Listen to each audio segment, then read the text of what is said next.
乌蒙山、大娄山、武陵山、苗岭地势壮丽起伏，这里是贵州。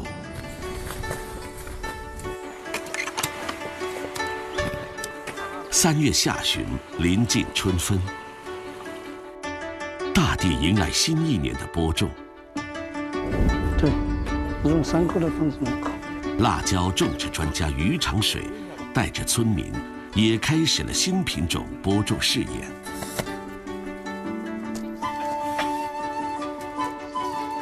村民杨先飞走出家门，今年他承包了10几亩辣椒田。往西，彝族的村民们也开始了当地特产皱椒的种植。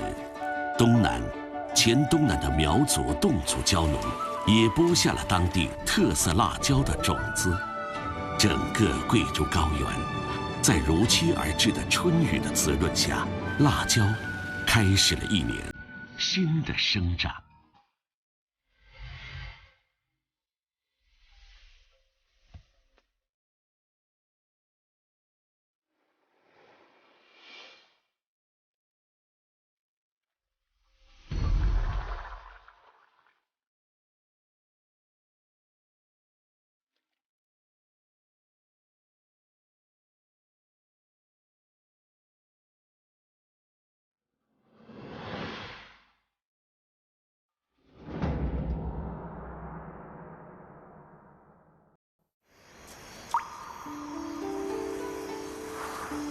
不同的地理条件造就了千姿百态的生活方式与饮食文化，辣椒之路也是如此。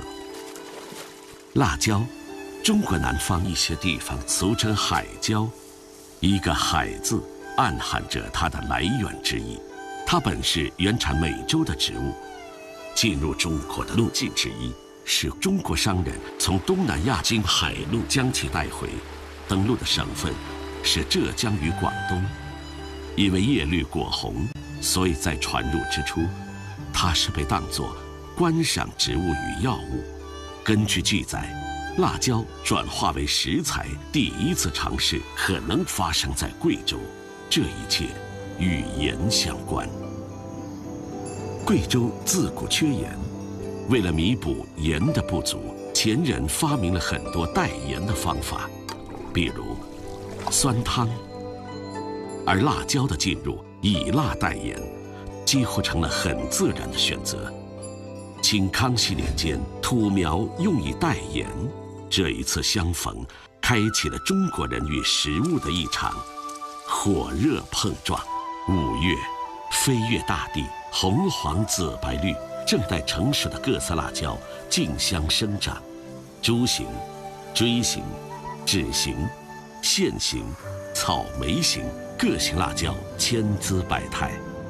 15至30摄氏度之间的气温，1100至1300毫米之间的降水量，300到2900米的海拔高度变化，有利的温度，宝贵的湿度，优良的空气质量，经过长期自然选择和人工选育，海椒之国景色呈现。辣椒进入中国400年，开辟一条独特的料理之路，这是自然选择和人类驯化的共同结果。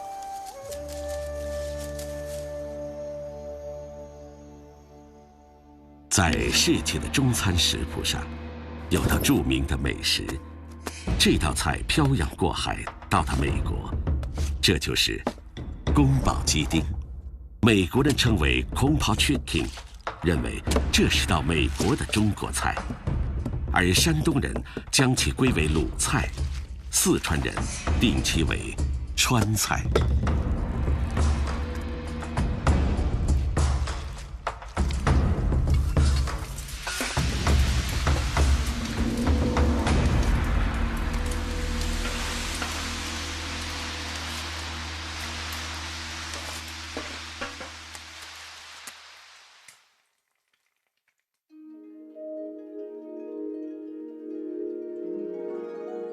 而追根溯源，却是源自贵州织金。贵州西部的织金县，世界地质公园织金洞闻名天下。宫保鸡丁的宫保，即指清代名臣织金人丁宝桢。辣椒、猪肉、鸡肉爆炒的菜肴，是丁宝桢的家乡菜。丁宝桢封为太子少保，人称丁公保。加上丁宝桢又曾在四川为官，久而久之，宫保鸡丁就一直被人们认为是源自四川的名菜。正统宫保鸡丁却是来源于贵州的辣子鸡，灵魂在于辣椒。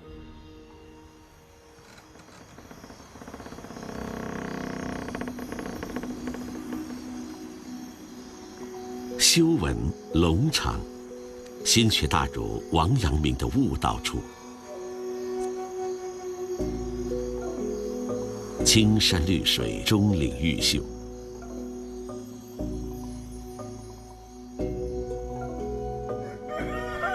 自然的生态让放养的跑山鸡呈现原生状态。哎，来了。哎，可以。张之胜曾经的电视台主持人，将贵州的辣子鸡推广出去，是他退休后一直在忙活的事。今天，他又来到农场，选择1年生的跑山鸡。对，我们是一只一只的炒嘛，完全是手工嘛，保证这个鸡的味道的独特性。一天150只，可以炒150。辣子鸡制作比宫保鸡丁更为直接简单。辣是什么？辣烈5味中，却并非味道。实际上，辣是化学物质刺激细胞产生灼烧的微量刺激的感觉，再激发出大脑中的快乐反应。而贵辣追求的却不只是刺激，它融入了鲜香。2厘米见方的鸡丁，贵州以香味著称的花溪辣椒、遵义辣椒，以不同香度、辣度在锅中交融，辣椒中的蛋白质成为鲜味来源。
这里发布的辣椒指数，成为引导辣椒产业发展的风向标。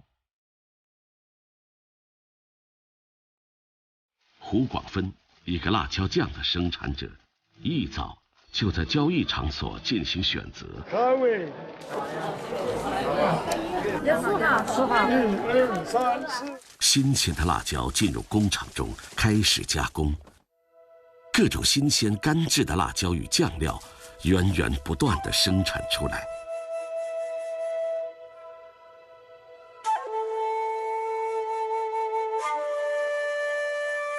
清人徐科清拜类钞称，滇黔湘蜀人是辛辣品。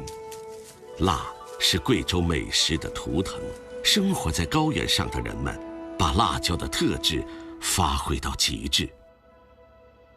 高原上的古镇村落是篆刻在前人文化里的记忆符号，叠嶂峰峦，老屋古井，守护着一方传承。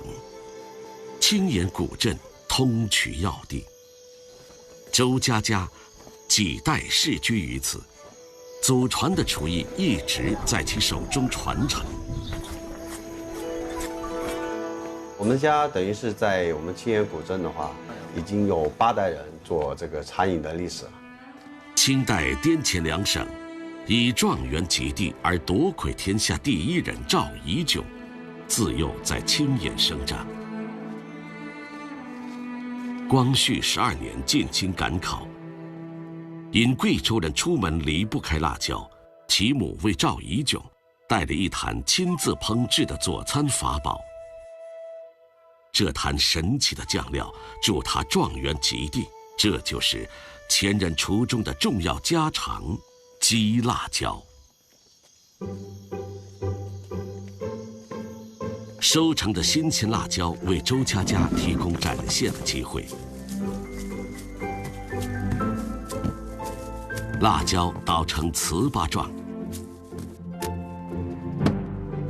将子公鸡去骨剁成花生米粒大小，鸡肉粒与糍粑辣椒交融，再进行炒制。昨日的耕耘、今日的收获与明日的期望熬制在一起。半成品置于室内一角，时光流逝，直到变为棕红色。这是时间的仪式，不许不急，自然从容。浓厚的辣椒与油料保证了鸡肉不会变质，同时保有辣椒特有的鲜香。鸡辣椒的主要功用就是拌食米饭。贵州人行走江湖，要靠这味道为伴。一坛妈妈的鸡辣椒，瞬间就可以把人带回久违的故乡。这是贵州人的乡愁。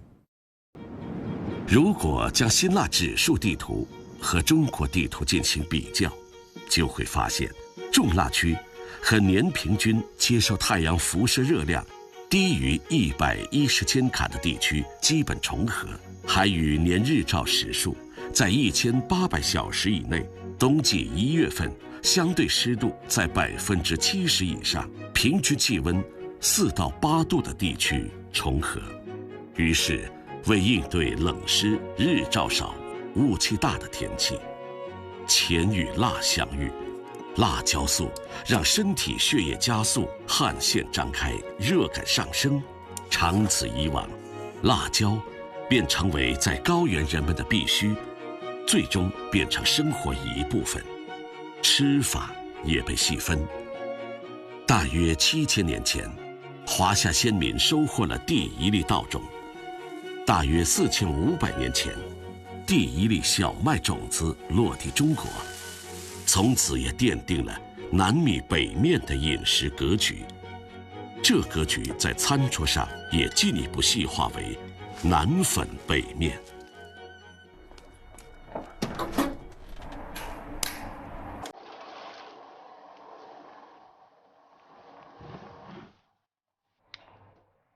水城，京城的餐堂，卢文琴又开始一天的忙碌。他做羊肉粉已经有20多年了。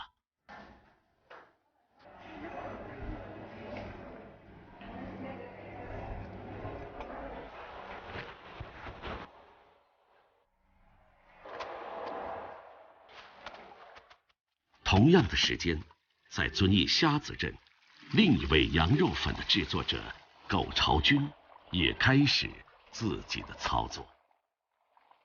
羊肉粉，羊肉与稻米共舞的美食，这是一个在贵州从南到北、从东往西都通行的美食符号。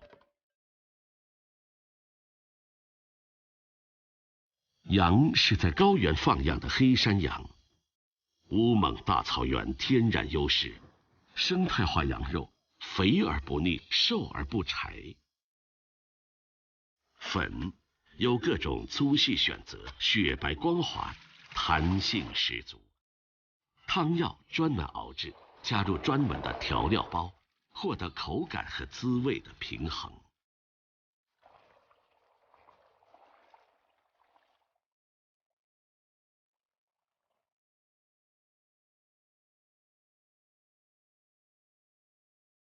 辣椒是羊肉与稻米滋味交融的连接者，一勺熬制得当的红油辣椒是羊肉粉的秘密。香料，洋葱炸制的热油再与辣椒共舞，香味从热辣中喷薄而出，弥漫开来，香得透彻，辣得正好。羊肉粉端上来，先撒一把花椒粉，小口啜饮，热乎的羊汤从嗓中灌下，一扫睡眼惺忪的倦怠，如同运动员起跑前热身。接下来，口腔里的热辣香味刺激下丘脑中的多巴胺分泌，惬意的滋味油然而生。辣椒一路行走，一路演化。南粉北面意指南方人爱吃粉，北方人爱吃面，而辣椒的加入让这格局也发生转变。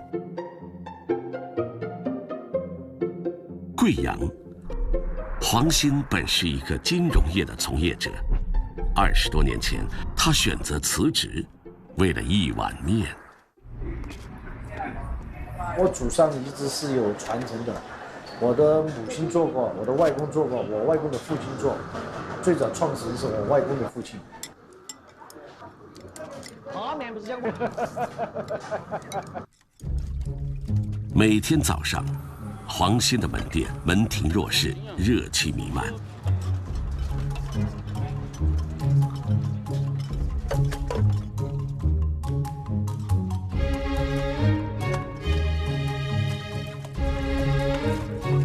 一碗油汪鲜辣的面条，打开了早上出门奔波的人的味蕾。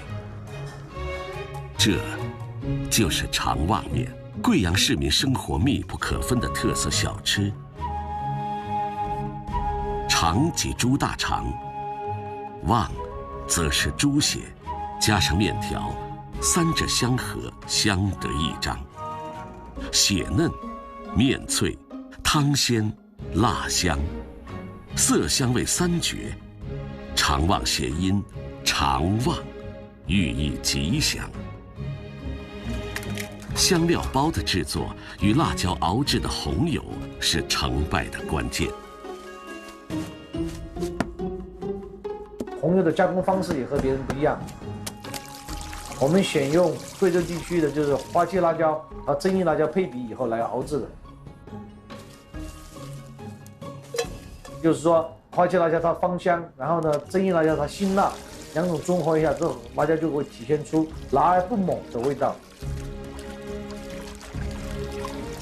汤滚了，下面迅速烫熟，加入红油，浇上长旺，香味与辣味的分子碰撞交融，构成味觉和嗅觉的迷宫。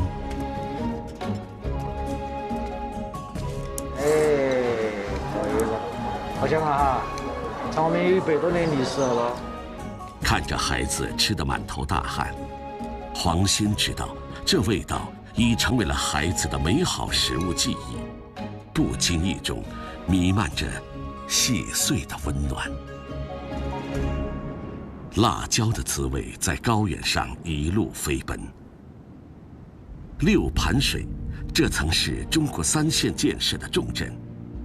3线建设是中国经济史上一次极大规模的工业迁移，来自天南海北的3线人把故乡留在记忆，把青春奉献于此，并形成了新的文化，这其中包括美食。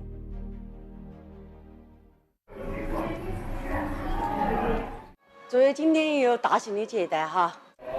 周景是3县人的后代，今天他将在自己的店里为3县的长辈举办一次相聚的盛宴。这场盛宴将动用自己店内一个巨型的食具——烙锅。盘子的摆放，菜品摆的那个角度，让客人看到既有想拿，又有想吃。烙锅是贵州人独特的饮食方式，始于清代，至今有300多年历史。传说平西王吴三桂调兵贵州，粮草不足，官兵们取来瓦片和土坛片，架在火上，将食材置于上面烙熟后充饥。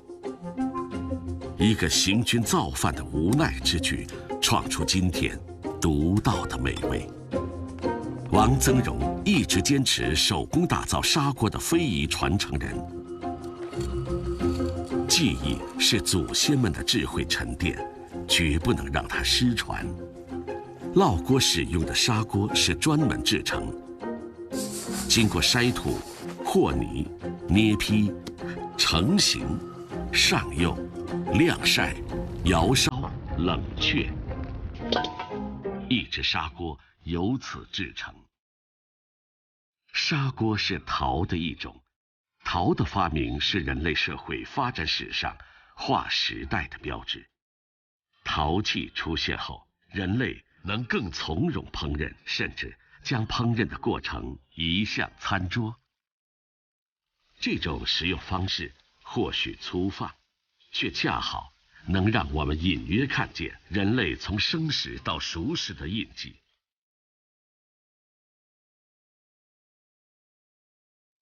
火带来光和热，热能快速地通过砂锅表面传导给食物原料，在石板的炙烤下，油分子在高温下起舞，氨基酸蛋白质能与糖分快速作用，油脂包容，焦化酥脆，美拉德反应快速产生。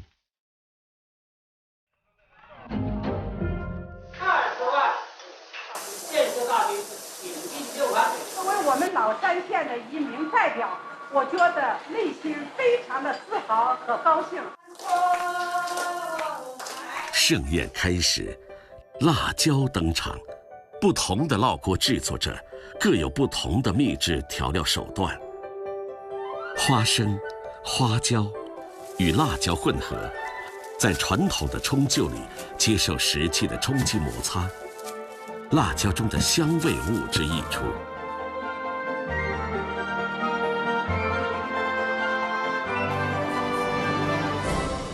当辣椒粉末与刚刚煎熟的食材相遇，刺痛与麻木冲击着口腔，香气与油温刺激着鼻腔，气味热烈奔放。一如这些3县人曾经激情燃烧的岁月。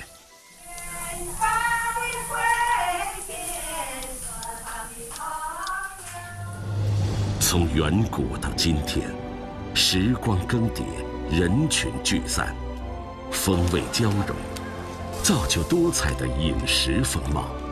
每一次的食物的寻根之旅，也在感念生命的生生不息。